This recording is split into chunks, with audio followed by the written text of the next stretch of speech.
Hello, everyone, and welcome to the seventh episode of Clear Files. Today, as our guest, we have Tyler Lee. Tyler, could you quickly introduce yourself? Hello, I'm Tyler. I'm a sophomore at Chatham International. I'm a classmate of Sihoon's, and um, if you want to check out some of my written work, please check out the Armchair Columnist at Instagram.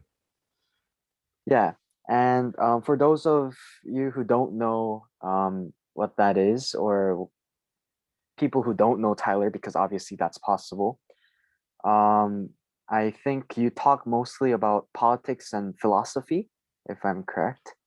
Yeah, that's correct. Right. Yeah, so if you're interested in that field, I know Tyler goes in very deep on those subjects and it's very professional, I think, especially taking into consideration that it was written by a student.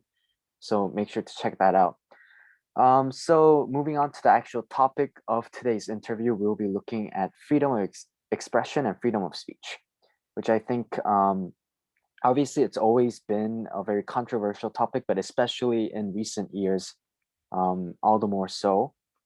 So basically, to start off, I think there might be people who are unfamiliar with what this concept of of expression is. So Tyler, could you just quickly introduce and explain what freedom of expression means? Sure. In general, freedom of expression, in my interpretation, is the freedom for freedom given to one to express one's personal opinions on various subjects and the freedom to do so, meaning that they're not barred in any way from, giving potentially controversial opinions on very polarizing subjects. And yeah, in that way, especially in politics these days, it's very, very uh, important.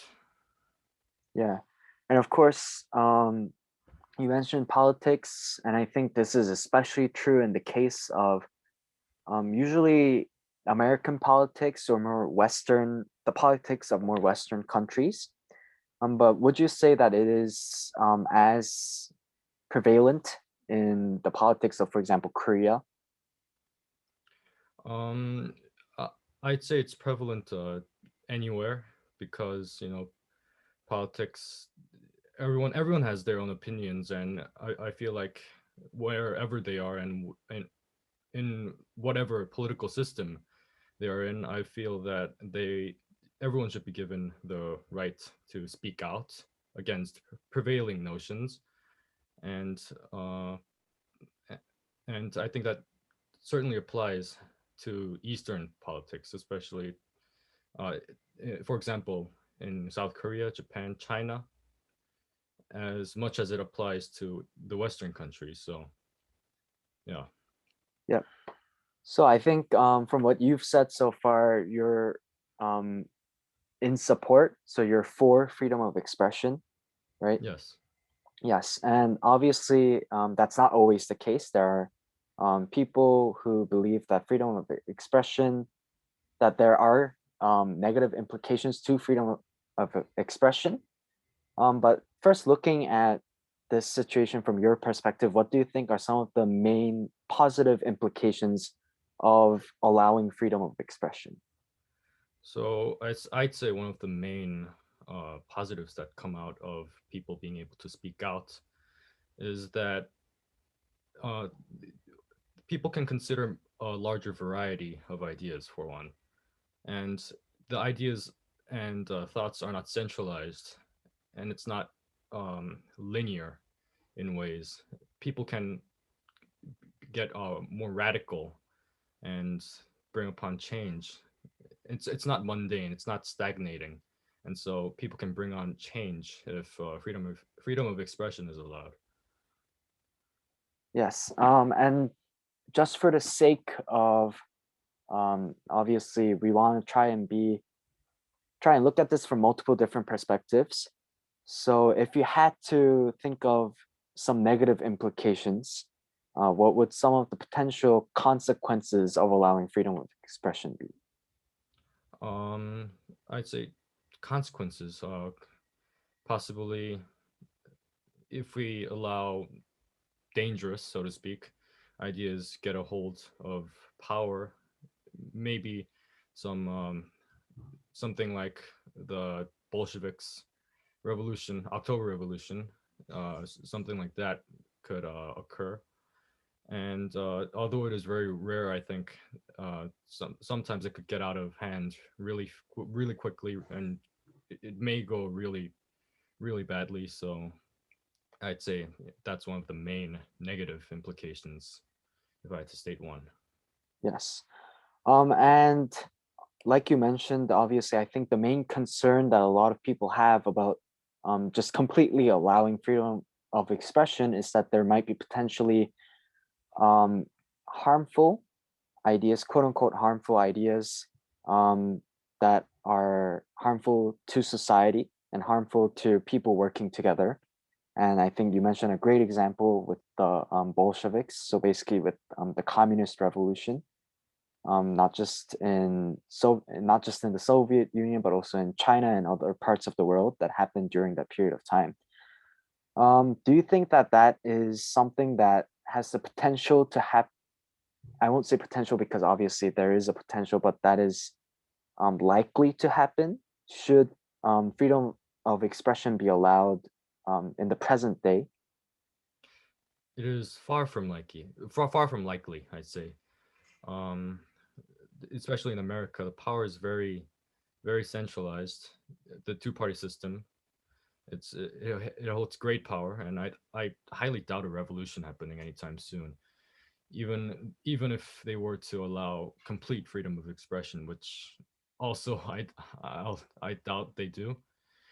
Um, so yeah, especially I think the chances of a revolution is even more nulled, considering adjusting this metric into modern context. And yeah, that's what I think. Yes, but also I think with revolutions, obviously, when we think of revolutions, we think of the Communist Revolution, the French Revolution, those kind of mass scale events that completely change the government system, that completely change that country's way of operating. But I would say that the modern day adaptation of those past revolutions could be considered something like just political movements, right? Things that maybe they don't completely change the system, right? Like for example, America. If we use the example of America, let's say America, it maintains the two-party system, it maintains its current government system, but then the social ideologies, the political ideologies of those parties might change, and the dominant ideology might change. Do you think that that's something that could happen? I yeah, it is something that can happen. And I think it is necessary to happen. You know, change has to occur especially over time, because if it doesn't occur, the problems will just remain, and the problems are abundant, really. And so movements such as Black Lives Matter and movements contrasting to that are necessary bring upon uh, some change. And I think quite a bit of iconoclasm and dissident would be necessary in order to maintain that power balance and in order to encourage change and progress. But of course, and I totally agree with you on that, that we do need constant change. That is how um, obviously we improve, we develop as a society and as humanity. But then the question becomes how much change is appropriate, because we don't want to be, changing all the time, like every day. Obviously, that's an exaggeration, but too much change during too short a period of time might have the opposite effects of what we were intending with when bringing about that change. So, do you think that, let's say, for example, right now, that the present day period of time is a time that would be appropriate for a change, or that we should kind of wait a little bit longer? I think change could change could come anywhere from anywhere and at any time. So I don't really feel that uh, right now is or is not an appropriate time for change. But I do think that especially with this pandemic going around, uh, too big a change could disrupt a lot of different factors, such as economically could bring down everything, and so it's a very hazardous time period right now. So yeah, that's uh, that's what I think. Yes.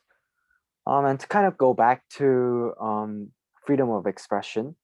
So once again, similarly, freedom of expression, it's also important, I think, to find that balance between what is protected, I guess, under the freedom of expression, under freedom of expression, and what should not be said despite there being freedom of expression. For example, I think we can both agree that um, if there was to be someone who was saying, for example, Nazi propaganda, that would probably be something that we want to try and avoid as a society. So do you think, so firstly, what do you think would be the limits if we had to come up with maybe a soft restriction? So personally, I think things such as blatant racism could be it should be avoided, but I don't I'm not a believer in censorship of any kind, but I do believe that such ideologies like fascism uh, should uh, in most cases be avoided, and I th- uh, even if it isn't to the extent of full on censorship, I do believe that they should be slandered and diminished publicly. And because it's such a dangerous ideology, as proven by history, uh, yeah, I don't Yeah, believe in censorship, but yeah, yeah, I think obviously this is a very tricky thing to consider, and that's why it's so controversial is whether to place those kind of restrictions or not, and if we do, how much, if we don't, how are we going to um, solve those potential consequences um, of those potentially dangerous ideologies. But then I think another important thing here is obviously what we consider to be potentially dangerous ideologies differ between people and between groups of people. For example, I think very recently, obviously, the previous president of the United States of America was President Donald Trump. He yeah, was a very controversial figure. I think people who were for Donald Trump were very supportive of him. People who were against him were very much against him. yes, And I think looking at the situation from the perspective of someone who was against Donald Trump, I think a lot of them, or at least the way that the media portrayed a lot of them, was that they considered him and his ideologies to be potentially dangerous, and that it was something that needed to be censored. Would you say that in that case, um, those kind of censorships, or maybe not censorships, because I know you said you're not for censorships of any kind, but that yes. kind of slander, that kind of public, I guess, outrage at those kind of ideologies should exist, even though there is a divide as to whether that ideology is potentially dangerous or not. I think people are entitled to their own opinions, but uh, the opinions must be educated. And if it is a well thought out argument, then I have nothing against it. But the problem is that one side hero worships Trump and the other absolutely antagonizes Trump. So no one knows which one is correct, and chances are both may be very, very wrong. So I, but the if the opinion's educated, and if the arguments very logically panned out, I have nothing against it. People are entitled to their own educated opinions. So yeah, slander or not, if it's good, I don't really hold anything to it. So yeah.